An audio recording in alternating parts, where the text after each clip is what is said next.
പ്രശ്നം മാത്രമാണ് ഉണ്ടാകുന്നതിനെ കവിയോട് വിശേഷിക്കാനായിട്ട് എന്താ വേണ്ടത്? ആവട്ടെ ആഗ്രഹിച്ചിറങ്ങിയതാണ് അനേകമായിരം പ്രയത്നം ചെയ്യുന്ന എവിടെയും വലിയ കരയിലൊത്തിയിട്ടില്ല. അതുകൊണ്ട് ഇതേ പ്രകാരം ജീവിതം എന്തിനാ എൻ്റെ അമ്മ ഞങ്ങൾക്ക് നൽകി തന്നില്ല എന്നുള്ളൊരു വിഷമങ്ങളായി പോകുന്നുണ്ട്. എങ്കിലും കർമ്മം ചെയ്യാൻ മാത്രം കർമ്മ ഫലം തരേണ്ടതാരാണ്? ദേവന്മാരല്ലേ. അതുകൊണ്ട് ദേവന്മാരുടെ മുന്നിൽ വന്ന് യാചിക്കാനേ പാടുള്ളൂ. വൃത്തിയാവാത്ത ദേവന്മാർക്ക് ഭോജനങ്ങൾ കൊടുത്തു.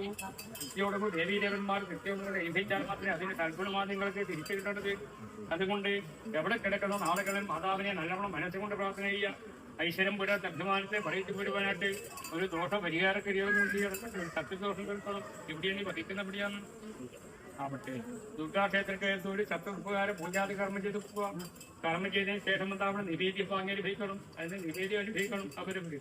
എന്നിട്ടെന്താ അവിടുത്തെ കരച്ചു ദിവശേഷം ശരീരം മുഴുവൻ നാളികേരം ഗണപതി കർപ്പിച്ചുള്ള വിനായകന് വിഘ്നേശ്വരെ കൊണ്ട് വിഘ്നം വഹിച്ചതിന്റെ പ്രേക്കരണത്തിന് പൊരുതിക്കൊണ്ട് ഏത് പ്രകാരം അനേകം കയ്യെത്തുന്നതിന് നഷ്ടപ്പെട്ടിരിക്കുന്ന പർവ്വതമ്മയിൽ നിന്ന് പ്രതീക്ഷ പർവ്വത സാധ്യമാക്കി അമ്മയുടെ അരികിൽ ആഹ്ലാദപ്രകാരം നിനക്ക് വന്നിരുവാൻ ഒരു മുഹൂർത്തം മാതാവ് ഉണ്ടാക്കി തന്നാൽ പോലെ പർവ്വതമ്മ ഘടിപ്പിക്കട്ടെ.